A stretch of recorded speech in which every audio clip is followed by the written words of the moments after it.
जब से मैंने इस तरीके से हलवा बनाना शुरू किया है, ना हलवे में दूध डालने की ज़रूरत पड़ती है और ना ही ये चिपकता है, बल्कि बिल्कुल दानेदार सॉफ्ट सा मुंह में घुल जाने वाला हलवा तैयार होता है। तो आज हम स्टार्ट करते हैं। बिस्मिल्लाहिर्रहमानिर्रहीम। सबसे पहले मैंने माप कर इसके अंदर 1 गिलास के करीब घी डाल दिया। घी को आप गर्म होने के लिए छोड़ दीजिए और इसमें तमाम ड्राई फ्रूट्स, इसमें बादाम, काजू और कटी हुई गिरी थी और इसके साथ ही मैंने मेवे भी डाल दिए थे।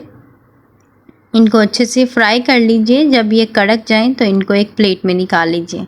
सूजी तकरीबन मेरे पास 3 गिलास के करीब है, जो कि तकरीबन 1 केजी के करीब बनती है और इसको भी हम इसी घी के अंदर ऐड करके इसको भूनेंगे।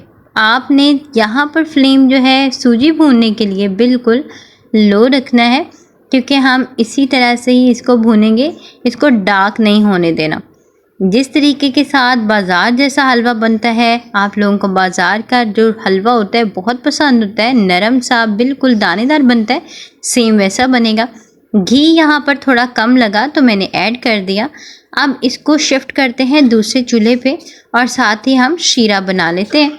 शीरा बनाने के लिए मैंने ले लिए हैं तकरीबन 1.5 गिलास के करीब चीनी मैंने मोटे वाली ली है, आप चाहें तो कोई भी यूज़ कर सकते हैं। पानी यहाँ पर तकरीबन 5 गिलास गया है, जो कि तकरीबन 2 किलो के करीब है। इसमें हमने हल्का सा जर्दा कलर ऐड किया है और खुशबू के लिए इलायची खोलकर छोटे वाली वो ऐड कर दी है। इनको अच्छे से पक जाने दें और शीरा हमारा जब उबलने लग जाए तो हटा के साइड पे कर लीजिए। सूजी देखिए यहाँ पर ब्राउन हो चुकी है और इसमें हम ग्रेजुअली यानी आहिस्ता आहिस्ता पानी ऐड कर लेते हैं जो हमने शीरा बना के ऐड किया है।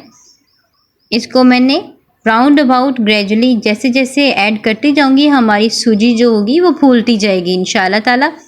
देख सकते हैं आहिस्ता आहिस्ता जैसे जैसे आप शीरा ऐड करते जा रहे हैं सूजी फूलती जा रही है और इसके साथ ही हमने इसके चम्मच को ग्रेजुअली हिलाते जाना है। आपने इसी तरह से स्मूथ करते जाना।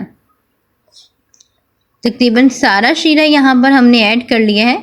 अगर आपको शीरा कम लगे और लगे कि सूजी जो है वो अभी भी थोड़ी सी नरम नहीं हुई तो आप मज़ीद शीरा ऐड कर सकते हैं, लेकिन यहाँ पर 5 गिलासेस एनफ होंगे और यहाँ पर पूरी सूजी फूल चुकी है, पानी सारा एब्जॉर्ब हो चुका है। तो इस स्टेज पे मैंने तमाम ड्राई फ्रूट्स ऐड करके इसको मैंने अच्छे से दम लगा दिया था। जो बचा हुआ घी गिलास के अंदर है ये हमारा बहुत बेहतरीन मैजिक का काम करेगा, एंड पे ज़रूर डालिएगा, इससे शाइन आएगी और सूजी में बहुत ही खूबसूरती के साथ दानेदार एक टेक्सचर आएगा।